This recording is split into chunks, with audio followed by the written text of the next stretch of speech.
Shirifla jabarani flebawo ambe fulini tandia bela jelina awunu tese mabe ka anfle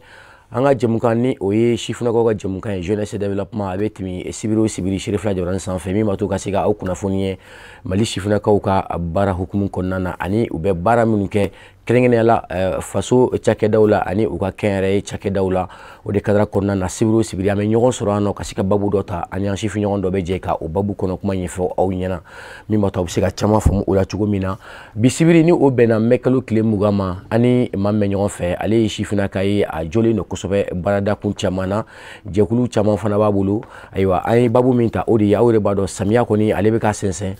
ka do bamu konnana ni samia do sira ma chama be joro kona filu be damne fembe talike inundation kula ulu biseka kumen chuguna mimba to kololo kana sigidala mawsoro ay shifuna ka do weli ni ali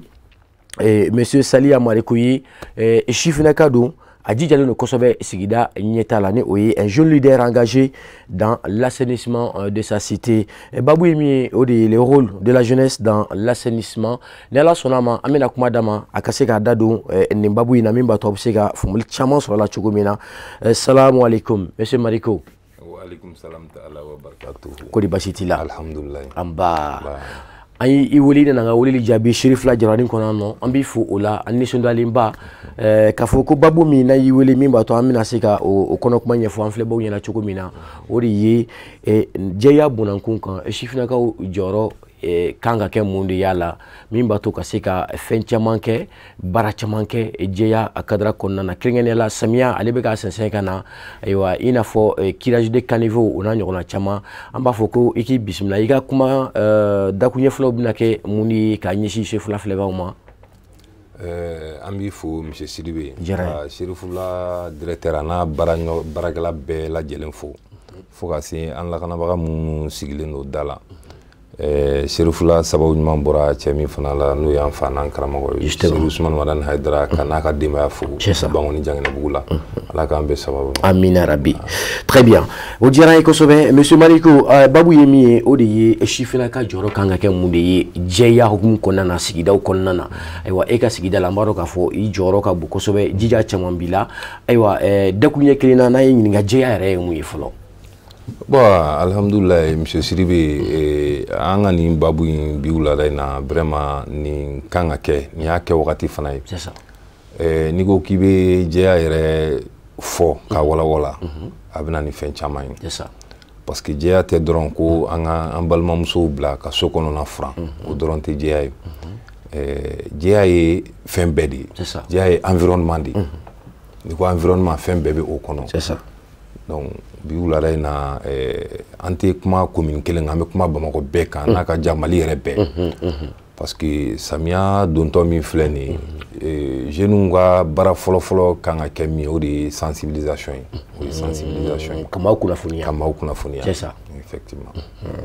Donc mimba to kasika sifna ka ulu kasika population kuna funie nga obeke chuku jumena ere bulu fere jumena. Bon, ferebo ola parce que ni anga sigida nunu jatemina merubi normalement anga sigida nunu na min kamana gamena bi Sidibe o de tonga cha ton chaman ba de bi ton kelen ni a bega stati na règlement konna la je iba assainissement ba kono c'est ça mais ni ton nunu est-ce que u nyana ma lendo wa ma bi donc moi je pense que jeunesse kangi nya la bi angana ton sigite ndoron ka foko tondo ka ke fengini sirai ton sigira bara min kama ka soro ton tega oke samia don ton min fleni ton fen be sigida ula quartier ula région na fambela jelena ankanga laje doke na be foma ko assemblée générale d'accord d'information assemblée générale inkanga boli muni munkan samia benadon ankanga munu ke anga sigida la parce que sigida u choga u fana tekeli par exemple ni commune ta ni commune d'état commune 3 4 5 6 ou bien ni kay kulugoro siga so mopti iba soro yoro sigi chogo tekeli do bere kanga laje doke iga sigida la ambe sega disposition du menta am sega fere du même bolo d'assistant pour que samia mimbena don ji kana wala ngatalike anga sigida ula do jeunesse kanga o laje o deke bon laje nunu keneka atsega ke anga duguti la ko atsega ke anga autorité communale ko no e meru ni meru jatemine par exemple an bɛ commune 1 de la commune 1 na 3e adjoint o de chargé le assainissement na. D'accord. Peut-être n'i taara commune wɛrɛ la ou bien région wɛrɛ la i b'a sɔrɔ 2e adjoint ou bien 4e adjoint o de chargé le assainissement na. D'accord. Mais an bɛ exemple ta an ka commune kan n'an bɛ lajɛ kɛ sisan assainissement kan jɛya bolo ma an kan ka 3e adjoint de invité n'an y'o invité ale fana bɛ na n'a ka technicien bɛ na parce que technicien de fana bɛ mairie bolo. D'accord. minnu bɛ nin baara ninnu dogodogo ɲɛkɔnɔnaw dɔn ka tɛmɛ population yɛrɛ kan. Donc lajɛ ninnu kɔnɔna la sisan n'olu nana an bɛ échanger. D'accord. Anw ka gɛlɛya ye mun ye manani de don wa ɲaman de don wa fossé ko problème de b'an na wa ou bien an ka fossé kun jumɛn de la an ka fossé bɛ geren kun jumɛn na an ka kɔw bɛ geren. Donc n'an nana n'an sigira ka kuma n'an y'a dɔn sisan ko ɲaman de bɛ k'an ka fossé geren ou bien filafila manani ninnu olu de bɛ k'an ka pont geren. Donc an kan ka disposition jumɛn ta o baara la. C'est ça. Donc o de kan ka kɛ jeunesse ka baara ye nin wagati na i n'a fɔ sisan samiya bɛna don o kan ka kɛ jeunesse ka baara fɔlɔ ye. D'accord. Alors i ye min fɔ nafaba de b'a la sifinnakaw ka se ka u galabu kɛnɛya ka kunnafoni lakika d'u ma nka laseli fana tɛ se ka kɛ ten i y'a fɔ cogo min na ni accompagnement dɔ tɛ nka walasa o accompagnement ninnu ka sɔrɔ ayiwa u bɛ tɛmɛ ni bolo jumɛnw ye u bɛ tɛmɛ ni sira jumɛn ni sira jumɛnw ye. Bon o accompagnement in ne bolo o ye kɔfɛ fɛn de. D'accord. Parce que ji mana walankatali kɛ kɔlɔlɔ min bɛ a la Ala de b'a dan dɔn. D'accord. Ni jeunesse yɛrɛ farala ɲɔgɔn kan o ye force dɔ de ye a dan ma a mana kɛ cogo cogo n'aw farala ɲɔgɔn kan min se ye dɔrɔmɛ 1 min se ye dɔrɔmɛ 2 ye n'a ye sɛsiw ni jiw san ka lajɛ boloda lajɛ kɛnɛ kan hakilina min bɛna sɔrɔ yen baara min bɛna kɛ ni o ye nafa min bɛ o la wari t'o sɔrɔ sanu t'o sɔrɔ foyi t'o sɔrɔ ni bɛn ani keleya tɛ. D'accord. Parce que a tɛ se ka mɔgɔw fara ɲɔgɔn kan cogo si la jeunesse kunda ni bɛn ni keleya tɛ. Voilà. D'accord. Est-ce que aspect wɛrɛ fana ye min ye o de ye k'a fɔ ni inondation bɛ kɛ i y'a fɔ cogo min na ni caniveau bɛ bɔ a waati la i b'a ye k'a fɔ a gɛlɛya caman bɛ yen kɔlɔlɔ caman bɛ yen maaw bɛ kisi a ma nka est-ce que k'a fɔ ko manani ko dɔrɔn don wa est-ce que quelque part walasa samiya fɛ kɔlɔlɔ kana sɔrɔ est-ce que fɛɛrɛ wɛrɛw man ka tigɛ min b'a to gɛlɛyaw kana population sɔrɔ u sigiyɔrɔw la nka o fɛɛrɛ ninnu kan ka tigɛ waati jumɛn na e yɛrɛ bolo. I ka nin kuma in nafaba de bɛ nin na parce que n'i ye anw ka sigida ninnu jateminɛ i bɛ ka fɛɛrɛ min fɔ o fɛɛrɛ o kuma tɛmɛna a mɛnna parce que n'i ye ji ka walankatali jateminɛ aspect 3 b'a la kun 3 bɛ na ni a ye kun fɔlɔ o ye ji kan ka tɛmɛ sira minnu fɛ olu bɛɛ jɔlen don ka ban. A bɛɛ falen don a bɛɛ gɛlɛnnen don. A bɛɛ non a jɔlen don ka kɛ habitation wɛrɛ de ye so ye. So de b'a siraw kan. So de b'a siraw kan ka kɛ mɔgɔw siyɔrɔw ye. Donc o ye gɛlɛya fɔlɔ ye. Gɛlɛya filanan ye min ye o ye an ka kɔw bɔbaliya ani an ka baw bɔbaliya ye. An ka kɔw tɛ bɔ an ka baw tɛ bɔ. Hali n'u ye kɔ ninnu bɔ o le ke fɛn minnu bɛ bɔ a kɔnɔ cɛncɛn minnu ni ɲama-ɲama minnu bɛ bɔ a kɔnɔ olu kan ka évacuer de n'a bɛ fɔ ko k'a cɛ ka taa bila yɔrɔ wɛrɛ la yɔrɔ min ni kɔ da ka jan o fana tɛ kɛ donc sabanan ye min ye vraiment o ye population yɛrɛ ka incivisme ye. Ça c'est très important aussi. O ye population yɛrɛ vraiment population yɛrɛ jɔyɔrɔ ye. Parce que dɔw kelen bɛ ka ɲaman ton yɔrɔ k'o transport ka déposit c'est pas. Effectivement an bɛ hakɛto ɲini population fɛ ani maliyɛn bɛɛ lajɛlen fɛ Mali kɔnɔ Mali kɔ kan kuma n'a fɔ cogo don. C'est ça. Parce que degun min bɛ nin ko ninnu na n'i ko k'i b'a fɔ wajibi don a bɛ dɔ toucher. O ye tiɲɛ. O ye population yɛrɛ ka faamubaliya ye. Parce que aujourd'hui n'i taara an ka sugudaw la an ka pɔndaw la an b'an profiter yan kɛrɛnkɛrɛnnenya la Bangoni Janginɛbugu la pont dɔ bɛ yen a pont in bɛ Janginɛbugu ni Farada de ni ɲɔgɔn cɛ. D'accord. Monsieur Sidibe ɲaman de ye pont in tiɲɛ. Pont in Janginɛbugu bɛɛ de bɛ bɔ pont in fɛ ka taa Farada la commune bɛɛ de bɛ pont in traverser. Pont in ɲaman de bɔra sugu kɔnɔ u bɛ bɔ sugu kɔnɔ dɔrɔn u bɛ na ɲaman to u bɛ bɔ sugu kɔnɔ dɔrɔn u bɛ na ɲaman to. Donc finalement ni ɲaman cayara cɛbaga t'a la u bɛ a jeni. Donc ni ɲaman jenina fer min bɛ pont kɔrɔ fer fana yɛlɛnna dɔɔni fo pont firila. Pont firila an ye une année de kɛ an ye démarche administrative bɛɛ lajɛlen kɛ. Ka dɛmɛ ɲini. Ka dɛmɛ ɲini an taara mairie la ka taa ministère la ka taa fan caman an ma gain de cause sɔrɔ an ma se ka maa si sɔrɔ min b'an dɛmɛ mais Ala ka wuli ka jɔ fɛ an balimakɛ dɔ bɛ yen ko Maru Jara an y'a ɲɛfɔ ale ye o yɔrɔ bɛɛ a ye laadu di an ma ni dugutigi ka yamaruya ye parce que an bɛ fɛn o fɛn k'an ka sigida ninnu kɔnɔ an b'a bɛɛ kɛ ni dugutigi ka yamaruya ye. c'est ça. Voilà donc u ye Maroc ko an ma ale bɛ nin baara in a b'a kɛ Aidara bonya kama parce que Aidara b'ale ka sigida la ka tila ka nin fɛn fasugu fana y'o sigida la ko maloyala ko don. Un mois a ye point bili 23 800 et quelques. A bɛɛ bɔra kelen kun. A kelen de y'a bɛɛ bɔ. O kan ka fo. A kelen. O kan ka fo. A kelen. Et puis a ye baara in kɛ kalo kelen de fana kɔnɔ. Donc an bɛ se ka exemple ta o n'a ɲɔgɔnna caman de bɛ yen. Donc incivisme de ye an ka baara in yɛrɛ gɛlɛma bama yɔrɔ fɔlɔ ɲaman kan ka bɔn yɔrɔ min na ni ɲaman man ka bɔn yɔrɔ min na f'an ka o jate minɛ aujourd'hui parce que mairie kelen tɛ se.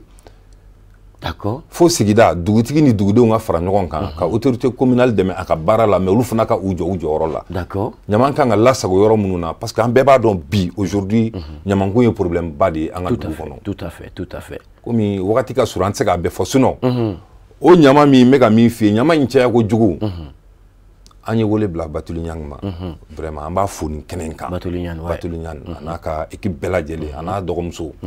Parce que an kelen kɔ ka wele bila u ma u nana u ye expertise kɛ ka fɛn bɛɛ lajɛlen kɛ u ye dɔgɔkun 2 de kɛ u bɛ ka ɲaman cɛ don o don bɛɛ ni ɲɛ 40 ani dɔɔni o de bɛ ɲaman cɛ u ye dɔgɔkun 2 de k'o la mon cher. Tɛtɛ mun kan. Bon o ɲaman in o cɛli dabilalen kɔfɛ bi o mɔgɔ kelen bɛ ka taa ɲaman bɔ yɔrɔ la parce que ɲaman bɔ yɔrɔ tɛ. Mais normalement il doit avoir des mesures disciplinaires quand même. Bon aux mesures disciplinaires mɔgɔ min bɛ se k'an dɛmɛ o la ne yɛrɛ ye collectivité baarakɛla ye n bɛ mairie kɔnɔ o ye mairie de ye. D'accord. Donc a ko ka gɛlɛn kosɛbɛ an ye lettre ci maire ma komi sugu b'a kɛrɛfɛ ni sugu président ka yamaruya ye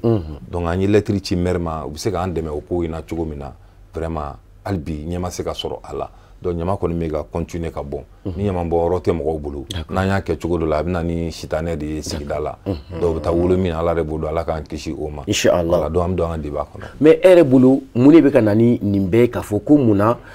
mairie-lamɔgɔw olu minnu kan ka nin baara kɛ ani État ka cakɛda minnu bɛ yen ni olu ka baara ɲɛsinnen bɛ nin ma k'a fɔ ko olu tɛ ka se ka u jɔ olu tɛ ka se ka u jɔ u jɔyɔrɔ la e yɛrɛ bolo mun de b'o kɛ est-ce que facteur jumɛn kan ka kɛ mun ni mun de kan ka kɛ pour que a ka dabila fana. D'accord bon o yɔrɔ la n yɛrɛ ye technicien ye mairie kɔnɔ n bɛ se ka min fɔ o yɔrɔ la an b'a ɲini État fɛ u ka mairie subventionner u ka mairie dɛmɛ u ka mairie dɛmɛ. Matériel ko la matériel par exemple an bɛ commune 1 de la commune mairie kurukara bɛɛ mobili kelen tɛ commune mairie bolo. Spiros t'u bolo Ben t'u bolo. Mobili foyi t'u bolo. O jɔn ka foti mairie ba walima ministère rattaché. Bon an tɛ se k'a fɔ k'o ye mairie ba ye parce que en tant que découpage administratif bɛ sen na en tant que o ma kɛ commune mairie tɛ mairie ba ka bolo kan commune mairie bɛ ministère de l'administration territoriale de ka bolo kan u b'o de ka yamaruya kɔnɔ mais o bɛ gouverneur ka yamaruya kɔnɔ gouverneur fana bɛ administration territoriale ka yamaruya kɔnɔ. Mais budget tɛ di mairie ma. Bon hali ni budget bɛ di mairie ma a tɛ ka sɔrɔ a sɔrɔ cogo la parce que service technique dɔw bɛ mairie kɔnɔ par exemple urbanisme ka antenne bɛ mairie kɔnɔ domaine ka antenne bɛ mairie kɔnɔ DIBOB direction urbaine pour la protection de l'environnement olu ka antenne dɔ fana bɛ mairie kɔnɔ o bɛ Bamakɔ mairie bɛɛ lajɛlen kɔnɔna la o service technique n'i y'a jateminɛ baarakɛminɛn t'u bolo mairie tɛ ka se k'u appuyer. Hali ni dɔ nana sa ka na dama kasi ko dɔ bɛ ka ɲaman bɔn ka yɔrɔ la ou bien jinɔgɔ ko problème bɛ n ka yɔrɔ la pour que o service technique ka se ka taa baara kɛ e min n'i dama kasi f'u k'a fɔ e ka moyen de déplacement de d'u ma pour que ka taa o baara kɛ bon en tant que citoyen i dun ka hakɛ de don ni fɛn t'e bolo k'a di olu ma mairie fana ma fɛn bila u ka disposition na u bɛ taa baara in a bɛ se ka taa kɛ cogo di k'a kɛ nimisiwasa ye. Yɔrɔ gɛlɛya b'a la mais fo da ka don yɔrɔ ninnu bɛɛ la ka se k'u walawala population ka se k'a faamuya mɔgɔ caman b'a fɔ ko mairie baara ka gɛlɛn mairie baarakɛlaw tɛ baarakɛlaw ni yɔrɔ in de bɛ yen mairie baarakɛlaw bilalen tɛ condition na baara tɛ se ka kɛ ni baarakɛminɛn tɛ n'i ko mɔgɔ ka taa jinɔgɔ ko bali ou bien ko dɔ bɛ ka ɲaman bɔn yan fɛ ko ka taa ko bali yarɔ fo baarakɛminɛn de ka k'a bolo au moins fo bolifɛn dɔ ka ye a bolo bolifɛn kɔfɛ matériel dɔw fana kan ka ye a bolo Donc, mais est-ce qu'au niveau de la mairie, notamment la commune, est-ce que ce n'est pas en quelque sorte mauvaise gestion totale à Sabla? Ni a été mené beaucoup mairie chamana, il va y avoir équipement qui bella et commune 5 est mairie ni a été mené mairie donc kafoko mairie la quand nous chess linu, il baramina chama moulu chamambeno, ulu donc état ka demete il va y avoir chamanga demo ka bo France parce que accompagnement bega boye non, on joue bout demain, mais au niveau de la commune 1 au niveau des ONG ou bien monde là alibi inondation fanga bo au fait non. Bon, moi en tant que technicien à la matière, ne sais pas faut baraka balade ou bien ko deme baka kolo parce que ne bara damne mairie la 2005 mairie bala ne fana be mitera kana commune mairie la ne baraka mairie chamana mais bi me commune mairie la. C'est ça. Donc au kum konna la en ka jate mena la kabo 2004 la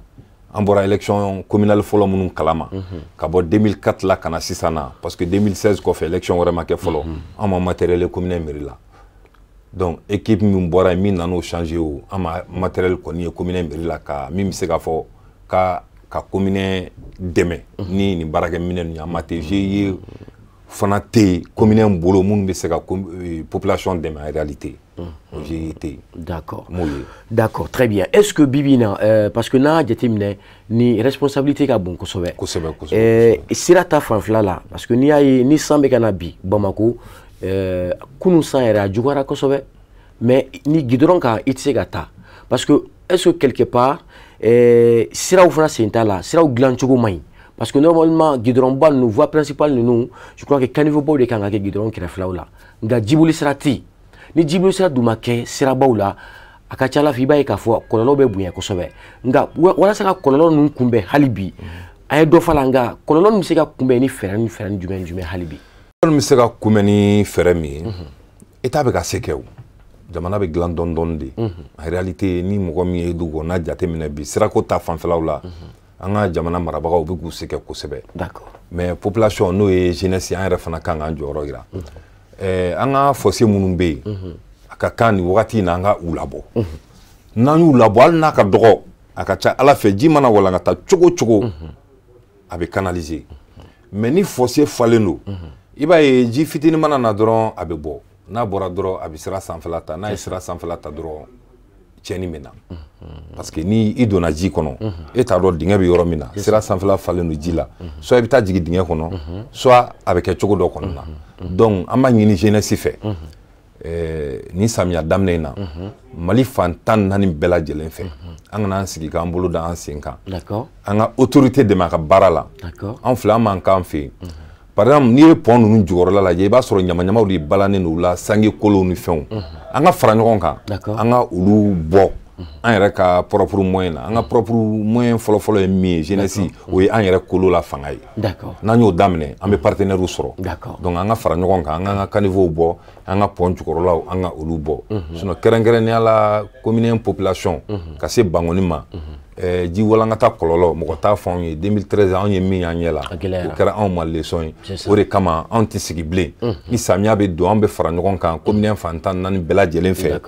CNJ bɛ o la CDK comité de développement de quartier b'o la organisation caman de b'o la an b'an ka kɔw bɔ an b'an ka fossé bɔ an bɛ fɛn bɛɛ lajɛlen kɛ o de la ni san dama-dama laban ninnu kɔnɔ i ma ji walankata bonyanen commune kɔnɔ fɔlɔ nka o bonankun kan n'a jateminɛ est ce que k'a fɔ ko maa minnu bɛ taa ka taa ɲaman bɔn pont dugumalaw la ani siraw sanfɛ ani caniveau kɔnɔna na est ce que quelque part o dɔw tɛ taa mairie kɛ responsabilité kɔnɔ sabula ni suivi bɛ yen nɔ régulièrement i y'a fɔ ko incivisme bɛ yen o ye tiɲɛ sa nka quelque part ni suivi normal fana bɛ yen nɔ o fana bɛ caman bɔ incivisme fana na sabula mɔgɔw bɛ siran mais est ce que mairie man ka o fara a boloda kan min b'a to ka se ka wa sigidalamaw lakana cogo min na ji kana kɛ kasara ye mɔgɔw kan cogo min na wa. bon yɔrɔ la an b'a fɔ ministère ye u k'u impliqué u k'u impliqué mairie ka gestion ninnu na parce que n'i ye mɔgɔ bila baara la f'i ka contrôle fana ni contrôle tɛ baara tɛ se ka ɲa n y'o de fɔ kuma bɛ segin o kuma kelen de kan service technique minnu bɛ mairie ninnu kɔnɔ commune dɔrɔn tɛ mairie bɛɛ de don service technique minnu bɛ mairie bolo ka baara ninnu kɛ baarakɛminɛn t'u bolo bon ni baarakɛminɛn tɛ yen baara tɛ se ka kɛ o. Donc au gɛlɛya de bɛ yen donc vraiment an b'o appel lancer an ka autorité ma u ka fɛɛrɛ bɛɛ lajɛlen kan u k'an ka mairie ninnu u k'u accompagner n'u ye mairie ninnu accompagner an b'a ye wagati bɛɛ a bɛ fɔ ko mobili 1000 dira armée ma ou bien ni mobili in dira ni service ma ou bien ni dira policiers ma mais an famana k'a ye k'a fɔ ko mobili dira collectivité ma kɔsa in na an y'a ye ɲamancɛ sababu la u ye mobili dɔ di mairie du district ma d'accord mais a mobili ninnu a kelen ma se commune mairie la dɛ a ka ca wa mobili ninnu ka ca mais an ma mobili ninnu kelen ye commune mairie ninnu mais a kan ka mairie bɛɛ labɔ c'est ça bon normalement commune mairie ninnu hali n'a kɛra 4x4 bâché ninnu ye u k'o ɲini ka di u ma ani bɛn kelen kelen ani spirosi ninnu d'accord ani ji sama mansi ninnu par exemple ji bɛ walankatali minnu kɛ salon ou bien salon ani salon nasini n'i ye commune 1 ta en général n'i ye an ka Jelibugu côté in énergie côté in ta ka na dugumala la ji bɛ walankata du dɔw bɛ yen Sidibe a du dɔw bɛ su 2 de kɛ u jɔlen don ka du kɔnɔ u tɛ se ka sunɔgɔ u tɛ se ka da u tɛ se ka sigi ji fɛ mairie bɛ obligé ka groupe de louer ka taa ji sama ka bɔ du kɔnɔ an bɛ sapeur fana wele bon ni sapeur welela a bɛɛ ye o kelen ye matériel ko problème bɛ yen en réalité donc an b'o de ɲini autorité fɛ d'accord décentralisation ko de ko ka mara segin so c'est ça donc n'a ma ɲa fɔra ko ka mara segin so baarakɛminɛn fana ka di mara baarakɛlaw ma pour que mara seginen so o baara ka se ka kɛ ka ɲa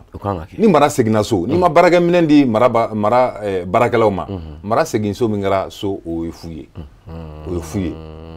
donc o kuma an m'an profiter o yɔrɔ la yen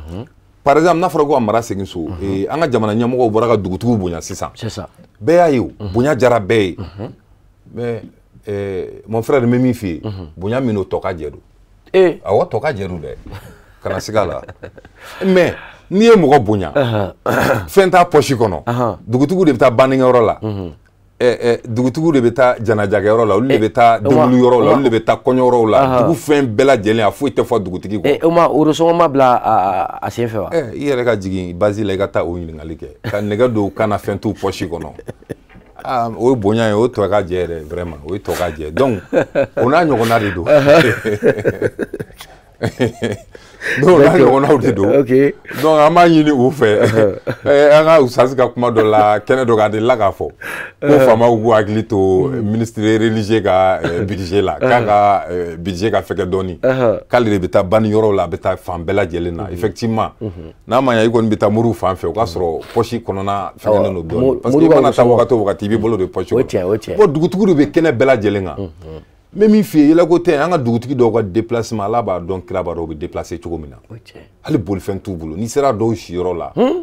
walahi i bɛ masaya segin ala donc u k'o côté in lajɛ ka dugutigiw bila minɛn dɔ kɔnɔ minɛn min b'a to vraiment population yɛrɛ bɛ se ka lafiya cogo min na parce que a bɛɛ bɛ na an ka nin fɛn in cadre ne ko y'a kuma mɛn ko somme forfaitaire dɔ bila dugutigiw ye walima a ma appliquer fɔlɔ wa n'i nana sɔrɔ o bɛ yen mais ne da tɛna se o ma k'o fɔ e ka taa ka t'o ɲɛɲini bani o ye fɛn min ye k'o dɔn i ka émission spéciale da k'o kɛnɛ kan ne yɛrɛ bɛ se ka dugutigiw las'i ma yan hali n'i ko ko ka commune dugutigiw ka coordinateur commune 2 3 4 5 6 ka coordinateur bɛɛ fara ɲɔgɔn kan k'u lase i ka plateau kan yan gɛlɛya min b'u kan u yɛrɛ ka n'a fɔ ne bɛ se k'u lase yan ni ala sɔnna ma sifinnakaw jɔyɔrɔ bon sifinnakaw jɔyɔrɔ ne bɛ ala fo parce que ne bɛ fɛn caman kalama ko ninnu na 2013-2014 ne kɛra conseiller dugutigi bulon kɔnɔ dugu ka danaya fɛ gouverneur ka décision bɛ n bolo donc dugutigiw bɛ kuma yɔrɔ yɔrɔ la alhamdulilayi n bɛ se ka kuma dugutigiw tɔgɔ la hali n'u tɛ yen u ka yamaruya kɔnɔna la n bɛ o hakɛto ɲini k'u fɛ wala hali natɔ plateau in kan n ye an ka coordinateur ba n'o ye Sori Jalo ye commune dugutigiw ka coordinateur n y'a bɔ a kalama an tɛ foyi kɛ hɛrɛ fara hɛrɛ tɛna kan n'a m'ale bɔ a kalama parce que n'a bɛ jɛ ka fɛn bɛɛ lajɛlen kɛ ɲɔgɔn fɛ c'est important n'a bɛ ɲɔgɔn consulter voilà o b'a tɔ diya effectivement nka est-ce que quelque part il y a pas un problème de dépôt de transit parce que là ɲamanw bɛ taa bɔn yɔrɔ min na Bamako kɔnɔ est-ce que gɛlɛya t'o fana la est-ce que jamana ɲɛmɔgɔ kelen bɛ ka fɛɛrɛ ɲɛnama tigɛ min b'a to o yɔrɔ ka se ka sugandi sabula waati dɔ tɛmɛna yɛrɛ la k'a fɔ ko o gɛlɛya tun bɛ yen kosɛbɛ nka est-ce que olu dɔw tɛ facteur ye minnu bɛ ka na ni ka taa siraw boucher ka taa pont boucher min bɛ na ni inondation ye wa bon effectivement o gɛlɛyaw bɛ yen mais yɔrɔ dɔ la dɔɔni fana bɛ mairie la hali bi en réalité parce que an yɛrɛ ye partenaire dɔw sɔrɔ kɔsa in na n'o ye Croix-Rouge malien luxembourgeoisie ye u n'an bɛ baara la ɲɔgɔn fɛ an ka sigidaw la olu ye a ɲini an fɛ an ka site dɔ yira u la u bɛ a site u b'a aménager ɲama yɛrɛ bɛ se ka transformer ka kɛ fɛn fasugu wɛrɛ ye min bɛ nafa ɲa. C'est important. Anw ye yɔrɔ dɔ yir'u la an ka dugu kɔnɔ commune kɔnɔ yen ni dugutigiw ka yamaruya ye. C'est ça. Dugutigi yɛrɛ ye autorisation signé ka d'u ma an ye yɔrɔ yir'u la n ko baara in ka kɛ ka tila ka lettre bila ka taa mairie la mais hali sini maire ma se ka jaabi di pour que o baara ka kɛ o n'a ɲɔgɔnna o ye maire ka défaut ye en réalité. Donc si je comprends bien, il y a un problème de leadership aussi quoi au sein des mairies, c'est ça? Oui, il y a un problème de leadership mais o yɔrɔ in n tɛ fɛ ka don o kɔnɔ kosɛbɛ. Il y a un problème de leadership. Non, parce que ni ko dɔ ma bɛ fɛn dɔ bɛ yen nɔ anw ka baara o de ye n'an m'a fɔ solution tɛ sɔrɔ a la dɛ. Bon, parce effectivement que dɔw tɛmɛnen na chemin fer la gɛlɛya kun bɛ yen nɔ nka an ye baara dɔ kɛ a kan a yɛlɛla k'a fɔ ko effet bɛ ka na dɔɔni dɔɔni nka ni communication ma kɛ a gɛlɛya tɛ dɔn dɛ. Non, il y a un problème de leadership. O problème de leadership in tɛ dɔwɛrɛ ye koyi. O ye anw ka élu communal Bamako mairie bɛɛ t'a bɛɛ lajɛ problème bɛ yen. U bɛ ka ɲɔgɔn sen minɛ u tɛ ka ɲɔgɔn bolo minɛ. Travail d'équipe tɛ yen. D'accord. N'i ye maire n'a ka adjoint lajɛ communication ba tɛ olu ni ɲɔgɔn cɛ. N'i ye conseil tɔw lajɛ ka fara olu kan o kelen tɛ ka. O ye mairie bɛɛ ye wa walima commune un mairie? Bon an bɛ se k'a fɔ o ye Bamako mairie bɛɛ ye. O ye Bamako mairie bɛɛ ye. Mais mun de bɛ na n'o ye? Bon min bɛ na ni o ye politique ma faamuya anw fɛ yan. Parce que ni aw ye ɲɔgɔn sɔrɔ mairie kɔnɔ ka ban e bɔra nin parti la e bɔra nin parti la e bɔra nin parti la n'aw bɛɛ farala ɲɔgɔn kan n'a ye ɲɔgɔn sɔrɔ mairie kɔnɔ ka ban. U kan ka dɔn k'a fɔ ko parti côté in bila u bɛ ka population de représenter. O cɛ. N'u ye fɛn o fɛn kɛ kɔlɔlɔ bɛ bin population de kan donc n'u m'u tɛgɛ di ɲɔgɔn ma ka baara kɛ collectivement a tɔɔrɔ bɛ bin population de kan donc an ka mara ninnu caman an bɛ o gɛlɛyaw de kɔnɔ an bɛ o kɔlɔlɔw de kɔnɔ collectivité min kan ka population accompagner o collectivité yɛrɛ aw yɛrɛ bɛ se ka propre enquêtew kɛ o collectivité o élu communal minnu bɛ yen u kɛlen tɛ ka ɲɔgɔn minɛ en réalité i yɛrɛ ka kuma il faut que on ait le courage vraiment à le dire an kan ka courage sɔrɔ k'a fɔ ka dénoncer u kɛlen tɛ ka ɲɔgɔn minɛ n'u ye ɲɔgɔn minɛ a ka ca ala fɛ fɛn caman bɛ yen u bɛ nɔgɔya par exemple courrier dɔw bɛ yen n'a nana maire ka yɔrɔ la ni courrier kan ka taa troisième adjoint de fɛ yen parce que a bɛ assainissement de kan donc a kan ka taa troisième adjoint de fɛ yen n'a ma se troisième adjoint fɛ yen dun donc a tɛ taa yen a b'a bila baara bɛ kɛ yan courrier min kan ka taa deuxième adjoint fɛ yen n'o ma taa yen u ka domaine o ye fɛnkɛ de dugukolo ko a ma nɔgɔn est ce que ni o ma taa yen baara bɛ se ka kɛ wa ni maire n'a ka adjoint ni conseil tɔw tɛ ɲɔgɔn kalama baara bɛ kɛ wa et puis problème ba de b'an ka collectivité kɔnɔ an b'an da s'a ma yan bi. D'accord. Aujourd'hui commission de travail minnu bɛ yen mais exemple ta commune mairie kan commission kelen pe de bɛ min bɛ baara kɛ. wayi. O ye jumɛn ye? O ye commission domaniale ye dugukolo ko commission sinon maire bɛɛ n'a ka commission de don. C'est ça. Premier adjoint commission financière ale b'o gérer commission financière ɲɛmɔgɔ bɛ yen rapporteur bɛ yen deuxième adjoint fɛn o fɛn concerné no dugukolo ko la n'o ye domaine ye deuxième adjoint b'o gérer commission domaniale bɛ yen commission président bɛ yen a n'a ka rapporteur ani o membre tɔw. D'accord. Troisième adjoint ale chargé len no assainissement na ale ka commission président fana bɛ yen a n'a ka rapporteur. Quatrième adjoint o chargé len no état civil la par exemple kɛrɛfɛ mairie ninnu ni minnu bɛ furusiriw kɛ ani légalisation. D'accord. Donc ale ka commission fana président bɛ yen. Cinquième adjoint o chargé len no éducation na donc o fana ka commission président bɛ yen mais nin kelen tɛ a ye don mairie kɔnɔ bi a k'a fɔ ni commission domaniale bɔra la k'a dɔ k'a ka rapport di.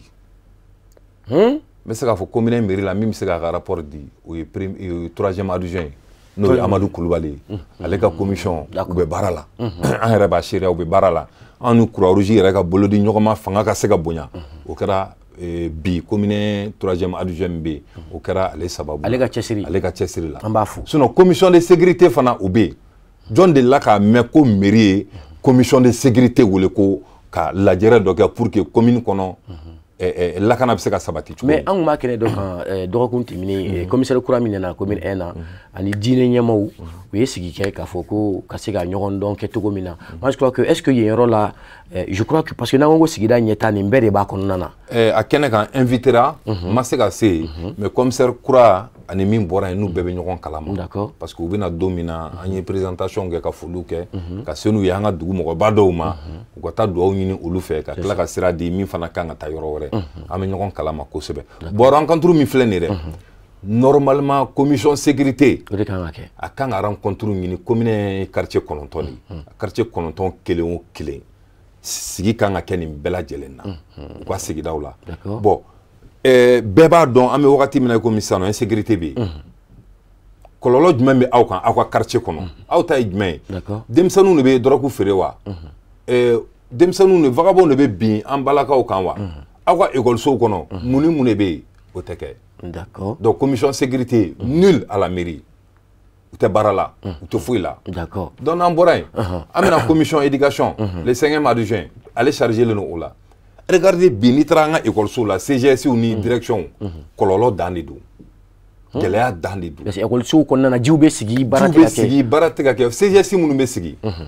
comité de gestion jɔn kan k'u kɔlɔsi mairie mais n'u sigira ka ban o y'a bannen compte rendu tɛ yen foyi tɛ yen mairie ta fo ka na rapport ye suivi t'a la foyi t'a la i mana taa CGS kɔnɔ direction na bi i b'a sɔrɔ maître direction ni CGS de bɛ kɛlɛ la wariw nɔfɛ fonds ADARSI ani coopérative o kɛlɛw de bɛ yen donc gɛlɛya dan don quoi donc o ye 5e mois de juin ka nouveau donc suivi tɛ yen est-ce qu'il y a faamuya d'accord ni i nana 2e adjoint ka nouveau la o commission domaniale kɔnɔ bɛ bureau b'olu kelen pe de bolo sinon bureau kan ka ka commission in bɛɛ bolo mairie la pour que u ka se ka baara kɛ mais bureau tɛ commission tɔ ninnu si bolo bureau bɛ commission domaniale de bolo parce que o ye dugukolo ko ye dɔ bɛ sɔrɔ o la. Merci bien. D'accord, très bien. Je crois que an ye caman fɔ sigi yɛrɛ kunba kun ye min ye o de ye samiya ka kunbɛn effectivement parce que ni samiya ma kunbɛn kɔlɔlɔ caman b'a la nka a yirala k'a fɔ fana ko ɲinɛ jiba de bɛ sanfɛ nka kunnafoni tɛ kɛ walankata i n'a fɔ i y'a fɔ cogo min na ni kunnafoni jɛlen dun ma di sigida maaw ma population malienne ma kɔlɔlɔ caman b'a la an ye k'a fɔ san tɔw la i y'a fɔ cogo min na commune 1 na kɔlɔlɔ caman sɔrɔla inondation ninnu kɔnɔna na nka walasa o kɔlɔlɔ ninnu kana sɔrɔ i y'a fɔ cogo min na fɛn min kan ka kɛ o ye sensibilisation ye nka sensibilisation dɔrɔn tɛ i y'a fɔ cogo min na incivisme kan ka kɛlɛ de nka o kan ka kɛlɛ cogo jumɛn de la monsieur Mariko? Incivisme bɛ se ka kɛlɛ ni information de ye ani sensibilisation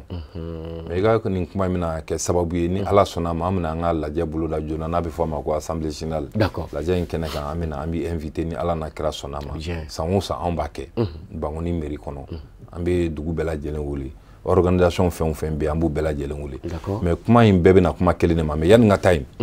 i y'a fɔ k'u ko ji bɛ sanfɛ ɲinɛ kojugu o yɔrɔ la an b'an profiter an bɛ Croix Rouge fo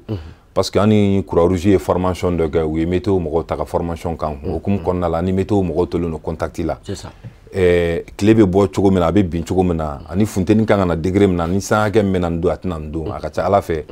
u ye groupe dɔ sigi ka an bila o groupe sanfɛ information fɛn o fɛn bɛ tomber à la minute a bɛɛ bɛ n'an kun hali bi mais sa information nana ne kun san hakɛ min kan ka na bi min kan ka na sini bi ta bɛ cogo di sini ta bɛ cogo di a bɛ n'an kun permanemment donc o bɛɛ ye fɛngɛ partenariat nafa dɔ ye c'est important voilà donc o b'a to an bɛ se k'a to ni fɛn dɔ bɛ yen prévention merci bien an bɛ se k'an hakili to o la joona ka gɛlɛya dɔ kunbɛn o tiɲɛ donc ni ala n'a kira sɔnna ma i ye min fɔ sisan an bɛna ɲini population fɛ commune population fɛ ka ɲini dugutigiw fɛ bɛɛ ka lajɛ k'i ka sigida la ɲinɛ an bɛ se ka baara jumɛn bila sen kan pour que ji walankata min kumaw fɔlen don a kɔlɔlɔ kana bonya an ka sigidaw la cogo min na ala n'a kira sɔnna ma an bɛna o baaraw bila sen kan ɲinɛ inshallah ala sɔnna ma a diyara n ye je crois que yanni an ka jɛmukan datugu a ka kan an ka se ka hakililajigi kɛ hali bi k'a fɔ ko a yirala k'a fɔ ko samiya kunbɛnni na nafa minnu b'a la f'an ka dɔɔnin fɔ o fana la yanni an ka jɛmukan datugu yala ni samiya kunbɛnna o nafa jumɛn de bɛ se ka sɔrɔ a la e bɛ se ka mun de fɔ o la o nafa tɛ se ka fɔ ka ban parce que n'i ye an ye samiya kunbɛn ka ɲa a fɔlɔ ye min ye an bɛ nafa sɔrɔ a la o nafa fɔlɔ ye min ye an bɛ sigida mun na an bɛɛ b'a dɔn an bɛ gɛlɛya bɛ yɔrɔ minnu na an ka sigida ninnu fan caman de bɔgɔsow debolo sojɔw donc n'an sera ka samiyaji kunbɛn ka ɲa pour que kɔlɔlɔ minnu bɛ yen olu ka wuli a fɔlɔ bɛ kɛ ka se ka du mɔgɔw ka sow k'olu makara diɲɛ selisɛ ni san bɛ na an ka yɔrɔ ninnu na mɔgɔ tɔw bɛ content mais ne en tant que responsable m'a dɔn min b'a la walahi n tɛ sunɔgɔ walahi n tɛ sunɔgɔ sow jɔcogo man ɲi n b'a dɔn en tant que technicien en même temps n bɛ fɛngɛ minnu fana ɲɛma n b'a dɔn gɛlɛya minnu bɛ yen quoi an bɛ don yɔrɔ caman na n bɛ jɔyɔrɔ ne tɛ sunɔgɔ ni san kɔni ko taw ka ban ne tɛ sunɔgɔ bilen o yɛrɛ fa parce que an bɛ bɔ heure bɛɛ lajɛlen na an mana wele heure an bɛ bɔ parce que ni jama ɲɛ jɔyɔrɔ kɛr'i ye ɲɛmɔgɔya ye wagati de ye n'ala y'a d'i ma wagati de bɛ fɔra dɔ kɔ dɔ bɛ f'i kɔ donc hukumu kɔnɔna la ɲɛmɔgɔya minnu b'an bolo bi sigida ninnu na an n'an ka dugutigiw an n'an ka population an b'a kɛ fo ka se a dan na n'Ala na kira sɔnna ma. Parce que là hakilila jigila a yirala k'a fɔ i n'a fɔ Côte d'Ivoire olu fana ka inondation ka jugu kosɛbɛ ɲinɛ olu fana bɛ ka samiya kunbɛn service d'assainissement mɔgɔw bɛ ka taa maaw kulomagɛlɛya kɛ ka taa sigi yɔrɔ min na k'a fɔ ko c'est des zones à risque u taara ka taa mɔgɔw ka so ci. Est-ce que Bamako bibi na Mali kɔnɔ est-ce que service d'assainissement mairie bɛɛ la et compartiment bɛɛ la est-ce que o fana man ka privilégier ka jateminɛ ka maaw ka hadamadenya ka se ka o makaran cogo min na hali n'a sɔrɔ ni fɛɛrɛ wɛrɛ de bɛ tigɛ ka se ka maaw bɔ zone à risque la est-ce que o fɛɛrɛw fana man ka tigɛ wa? Bon o yɔrɔ in kɔni muru sogo ka fasa muru da ka go dɛ mon cher n bɛna min f'i ye i b'a dɔn mɔgɔw yɛrɛ de b'a dabɔ kama ka t'u sigi kɔ kɔnɔ ka sɔrɔ ka taa papier ɲini mairie la ne y'o seere. mais munna mairie bɛ papier d'u ma mairie dun b'a dɔn ko kɔlɔlɔ b'a la. mairie bɛ papier d'u ma kun min na i b'a dɔn a yɔrɔ dɔw bɛ yen an yɛrɛ y'a document ɲɛna u bɛ fara ɲɔgɔn kan de ka sɛbɛn kɛ k'a jira k'a fɔ ko an jɛra n'a ye an bɛ segin hali ni ji taara n'a ye. Bon mairie dun fana filɛ nin mairie ka sɔrɔda fanba de bɛ dugukolo wariko la permis minnu bɛ ta autorisation minnu bɛ ta mairie ka sɔrɔda fanba de bɛ o la yɛlɛko tɛ n bɛ ka sɛbɛn de f'i ye dɛ ne b'o o mɔgɔw dɔn wa mɔgɔw kadiri dɔw b'a kɔnɔ n'a fɔra e ye k'olu b'a kɔnɔ u sigilen don kɔda la k'olu yɛrɛ sɔnna ka papier sɛbɛn ka engagement sɛbɛn chef de famille ka pétition k'a kɔnɔ k'hali ni ji taara n'an ye an jɛra n'a ye. Dugukolo ka bɔ yen dugukolo ka sɔrɔ dɔrɔn o fana ka bɔ yen mon frère o fana ka bɔ yen ne hakili b'a la ni san laban dama dama ninnu na autorité bɛ ci bila ka na mairie la ko yɔrɔ yɔrɔ bɛ kɔ kɔnɔ ko k'a ci walahi anw y'a daminɛ an sen na commune kɔ kɔnɔna tɛ yen an ma min k'an sen na maire b'a kalama ani maire y'a kɛ ɲɔgɔn fɛ an y'a kɛ ɲɔgɔn fɛ dɛ a ma k'u kɔ dɛ service domanial minnu bɛ yen monsieur le maire Umar Togo an b'a foli yɔrɔ in na tiɲɛ yɛrɛ yɛrɛ la a yɛrɛ tun bɛ tugu an kɔ nin baara in na don dɔ la an y'a daminɛ Gomi ni commune dancɛ la fɔ Babiabugu la yan du fɛn fɛn bɛ kɔ kɔnɔ k'a bɛɛ marqué flèche k'a bɛɛ lajɛlen na k'a bɛɛ bɛ ci ko an ma yɛrɛ ko non k'a tɛ an ye don dɔ san dɔ ta kɛra gouverneur ye ci bila ka na ko ministre ko ko k'a baara kɛ o bɛnna seli de ma an ma seli kɛ an y'a baara kɛ seli de la. aw yɛrɛ ci ka yɔrɔ ci wa u bɛ n'i sɔrɔ yan ka marque kɛ mɔgɔw ka yɔrɔ la mais min y'a min f'i ye marque kɛlen mɔgɔw ka yɔrɔ la an y'o kɛli min kɛ n'u bɛ tila k'a ko ka bɔ a la ka ca siɲɛ 5 ye a si tɛ ci donc an kɔni bɛ min fɔ population ye u si ma jɛn n'a ye quoi olu bon sariya ye sariya de ye o mais ce yɔrɔ kan ka ci tan est-ce que fɛn man ka kɛ dɛmɛ ou bien accompagnement man ka k'a la wa non dɛmɛw kɛra parce que n bɛ yɔrɔ caman dɔn du caman bɛ kɔda la caman recasera an yɛrɛ fanfɛla la yɔrɔ taara d'u ma yɔrɔ wɛrɛ la an na yɔrɔ d'u ma yɔrɔ wɛrɛ u b'o yɔrɔ kɔnɔ u kun kan ka wuli ka bɔ yɔrɔ min fana la u b'o kɔnɔ autorité tɛ ka baara kɛ au niveau la en réalité donc olu ye tɔnɔ 2 sɔrɔ kɛ u bɛ tɔnɔ 2 sɔrɔ u kun kan ka wuli ka bɔ yɔrɔ min na i b'a sɔrɔ o bɔlen don décision na ka ban mais i b'a sɔrɔ autorité communale dɔw bɛ yen olu bɛ tila ka taa wari minɛ olu fana bolo ka sɔrɔ maire t'a kalama k'u b'u régulariser awɔ o fana bɛɛ b'a la o de la n ko autorité contrôle ka kɛ baara ninnu na bani wa suivi kan ka k'a la ni suivi kɛra baara ninnu na n bɛna min f'i ye a baara bɛ gɛlɛya dɛ suivi de tɛ ka kɛ baara ninnu na suivi tɛ ka kɛ baara na donc an b'a ɲini autorité fɛ ministère de l'administration territoriale u ka yamaruya di gouverneur ma baara ninnu u ka se ka kɛ a kɛcogo la maa minnu sigilen don kɔdaw la k'u lawuli hali ni dɛmɛ de bɛ k'u ye hali ni dɛmɛ de bɛ k'u ye k'u recasser yɔrɔ wɛrɛ la caman recasserlen don mais tɔ minnu bɛ yen n'olu ma yɔrɔ wɛrɛ sɔrɔ u ka se ka yɔrɔ wɛrɛ ɲini olu ye gɛlɛya bɛ mɔgɔ caman fana na ni yɔrɔ wɛrɛ ɲini u ye ka tila ka jɔ ka d'u ma mais i n'a fɔ zone aéroportuaire kɛra cogo min na olu lawulila o très bien colonie fasa la oui mais an fɛ yan nɔ a kɛlen don gɛlɛya ye commune dɔrɔn t'a kɔlɔlɔ kɔnɔ commune 2 3 4 je pense que an bɛɛ bɛ nin gɛlɛya in kɔnɔ an bɛ se ka fɔ commune min t'a kɔnɔ kosɛbɛ o commune 6 ani commune 5 ye sinon commune 4 kana fɔ commune 1 na ka tɛmɛ commune 3 fɛ ka tɛmɛ commune 2 fɛ nin bɛɛ bɛ nin gɛlɛya kɔnɔ a du bɛɛ bɛ kɔ kɔnɔ a bɛɛ ala k'an kisi ni sanba nana san min na dɔrɔn a bɛ kɛ tiɲɛni ye n bɛ k'o de f'i ye 2013 inondation na mon frère a gɛlɛyara dɛ a vidéo bɛ yen n'i bɛ fɛ n ka n'a d'i ma n bɛ n'a d'i ma ko mɔgɔ caman tanyana n b'a ɲini vidéo in n b'a ɲini n ka autorité fɛ n ka dugutigiw fɛ n bɛna vidéo in d'i ma n'a mana ni vidéo in mɛn na i yɛrɛ y'a lajɛ i ɲɛ bɛ k'a seere ye ni vidéo in bɛna don min na an bɛ vidéo in an b'a projeté an bɛ émission k'a kan ni ala n'a kira sɔnna an b'a ɲɛɲini k'a k'a dama émission ye la an b'a ɲini maire fɛ aka commission assainissement président di ama qui est monsieur Daouda Sempara aka wuliga joga bon kosebe commune kono mbado amba fu ni bara nunu na ni kene ngamba fu kosebe parce que ni image fana blala abe sera do nati maudu sukuna katuko ta sigi zone à risque fana la amba ina la fait 2013 ta nyogon ala kana nyogon latige mali dugukolo re kan tugunu kuma te commune ema anye fembe anya la fo here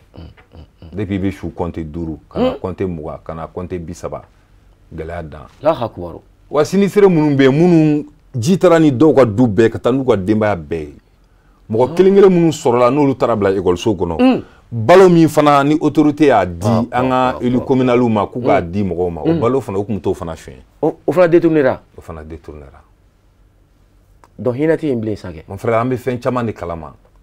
mais na la sona ma ambe bonu ko ye don don mais anta kunte ko ga dola gauche ou bien k'a fɔ ko an bɛ fɛ k'a fɔ dɔ ka bɔ a sigiyɔrɔ la o tɛ kuma ninnu kun de ye n'i bɛ sigiyɔrɔ min na i ka se ka ko ninnu kɛ ka ɲɛ i bɛ jɔ yɔrɔ min na baara ninnu i ka se k'a kɛ ka ɲɛ donc fɛɛrɛ de kan ka tigɛ mairie kana dugukolo feere maa si ma hali n'u ko ko an bɛ sa yan nɔ de nka aw de o fana y'aw fana ka erreur ye o ye aw fana ka responsabilité je crois que yɔrɔ dɔw la géométrie b'aw la technicien b'aw la aw de bɛ se k'a jira k'a fɔ ko yan yɔrɔ man ɲi n'a man ɲi dugukolo man ka di n'o de f'i ye a man ka di o hali n'u ko maire b'a ban ka yɔrɔ di mɔgɔw ma k'a tɛ papier d'u ma mais u bɛ t'u sigi a yɔrɔ la ten ni commune maire y'a ban ka d'u ma u bɛ taa papier ɲini Jalakɔrɔji fɛ donc mairie bɛ ɲɔgɔn ou bien u bɛ taa papier ɲini district fɛ o bɛɛ bɛ se ka kɛ ya yɔrɔ dɔw ni yɔrɔ dɔw ka surun ɲɔgɔn na n'i ma papier sɔrɔ commune fɛ i bɛ taa papier sɔrɔ fɛngɛ fɛ mais n'i taara papier ninnu fɛn fɛn contrôler sisan i b'a sɔrɔ a si tɛ document ɲɛnama ye donc fo yɔrɔ ninnu u ka wuli ka bɔ yen de pour que vraiment an hakili bɛ lafiya min na kɔda ko la ji walankatali la o caman ba ka se ka bɔ o fanga la ni Ala sɔnna ma je crois que ɲɛmaaw tulo b'an na ministère ɲɛmaaw tulo b'an na mairie ɲɛmaaw tulo b'an na ni Ala sɔnna ma fɛɛrɛ ni dabali kan ka sɔrɔ nin na min b'a to hadamadenw ni bɛ se ka kisi cogo min na ka sanga ni samiya donni ye sabula Bamako bɛ ka bonya ka taa fɛɛrɛ don o don ayiwa dugukolo ko dun i y'a fɔ cogo min na du tɛ yen bilen dugukolo tɛ sɔrɔ bilen mɔgɔw bɛ yɔrɔnin min sɔrɔ hali n'a fɔra k'a fɔ ko ji bɛ don i kan sini ayiwa u bɛ t'u sigi yen nɔ an b'a ɲini Ala fɛ inshallah Ala ka faamuyali ɲuman di an bɛɛ lajɛlen ma ayiwa kuma laban jumɛn b'i bolo ani laseli laban jumɛn b'i bolo ka ɲɛsin an balima seere fila filɛbaaw ma ani ayiwa ɲɛmaaw jamana ɲɛmaaw minnu bɛ k'an filɛ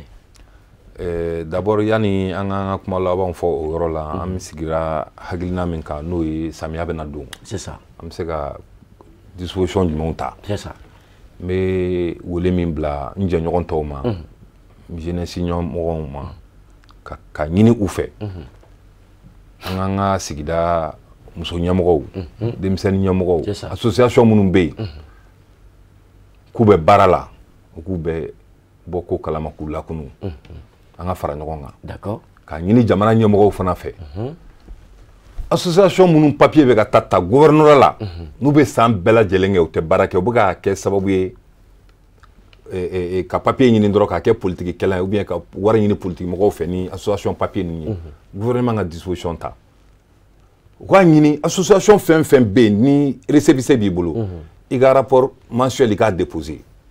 i bɛ baara minnu kɛ c'est important u k'a déposer o fana ye suivi ye dɔ ye pour que vraiment tɔn minnu u bɛ ka tɔn minnu sigi sigidaw la ko sigida baarakɛla ka se ka kɛ sigida baarakɛla ye donc an b'a ɲini an ka dugutigiw fɛ k'a ɲini an ka muso ɲɛmɔgɔw fɛ k'a ɲini an ka denmisɛnnin kuntigiw fɛ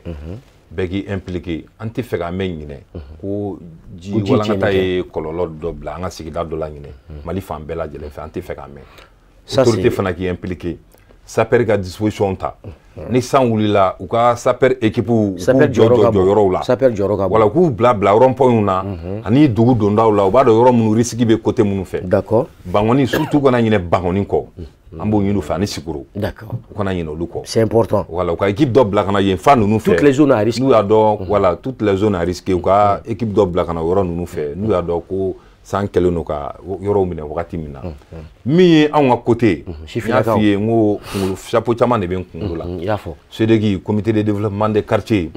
Bangoni ta o ɲɛmɔgɔba ye n ye commune n ye o ɲɛmɔgɔ dangan fɔlɔ ye ni Ala sɔnna a ma an bɛna fara ɲɔgɔn kan d'accord ka mɔgɔw lakunu baara minnu kan ka kɛ olu bɛ kɛ assemblée générale minnu kan ka kɛ olu bɛ kɛ. D'accord. Donc ka bɛɛ fo ka bɛɛ waleɲuman dɔn. Inchallah. An bɛ Serifula filɛbaga Mali kɔnɔ ani Mali kɔkan. C'est ça. Ka bɛɛ fo ka bɛɛ waleɲuman dɔn. Inchallah. Aw yɛrɛ minnu fana kɛra an sababu ye pour que n'an ka kuma ninnu bɛ taa yɔrɔ jan n'an jaw bɛ se yɔrɔ jan aw bɛ fo dan tɛ foli min na. Ka tila k'a ɲini an ka autorité fɛ u ka jigin base la. C'est ça. U ka jigin base la u kana to bureau kɔnɔ. Ka taa ɲɛɲini ka taa terrain kan. Ka taa terrain kan. U kɛlen don ka mɔgɔ minnu bila terrain kan baara la. K'a lajɛ n'u bɛ ka baara kɛ. U k'u ci. C'est ça. U ka suivi k'u nɔfɛ. C'est important. U kana terrain kan. Mais min fɔ ka gɛlɛya o y'an ka dugutigiw ka côté dɛ. Donc nɛgɛ min donn'u kana. Nɛgɛ min donn'u kana kana kɛ nɛgɛ girimanba ye ten min b'u kunkolo sulu. A ka kɛ fɛn ye vraiment u poche kɔnɔ na u k'o fana jate minɛ. Kalo au moins. Parce que dugutigilakaw ni alimamuw ni bon u kan ka dɛmɛ. Bon ni ko ko u kan ka dɛmɛ effectivement. Alimamuw yɛrɛ ka ca cogo dɔ la parce que i bɛ taa quartier dɔ la i bɛ misiri 40 sɔrɔ yen. Mais dugutigiw dadɔnnen don. O cɛ o cɛ. U ka dugutigiw ka condition u ka jate minɛ koyi. U siyɔrɔw ani u ka moyen de déplacement. Ouais ouais. Ani poche kɔnɔ u ka jate minɛ. Je crois que jamana caman na u kɛlen bɛ ka normaliser.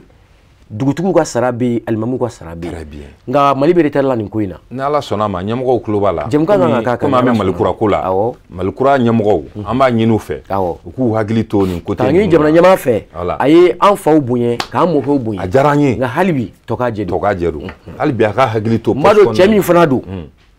Cɛ min don. Inchallah a bɛ sɔnni d'a kan. Ni Ala sɔnna ma n'a y'o fana kɛ a b'a dɔn ko jeunesse b'a kɔfɛ. Très bien. Jeunesse b'a kɔfɛ dɛ. Mais n'a y'o kɛ an b'a yira tuguni vraiment ko an motivelen don ka tɛmɛ nin bɛɛ lajɛlen. Il dit que s'il échoue, c'est la jeunesse qui échoue. Donc je crois qu'il ne va pas échouer puisque la jeunesse ne va pas échouer aussi. Merci beaucoup. An bɛ Serifula filɛbaw bɛɛ lajɛlen fo k'a yira la k'a fɔ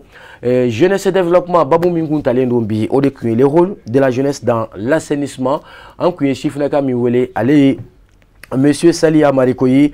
un jeune leader engagé dans l'assainissement de sa cité. Aya wele anana aka hakilata fo ana fere minnu fana kan ka tigɛ ka se ka samiya kunbɛn cogo min na min b'a to ayiwa inondation kana tiɲɛni kɛ sigidaw la cogo min na an y'an da to fɛn caman na nka donna nataw la yanni samiya ka don kosɛbɛ inchallah an bɛna jɛmukan ɲɛnama sigi ka se ka sapeur mɔgɔw impliqué a la ka sifinjɛkulu impliqué a la ka se ka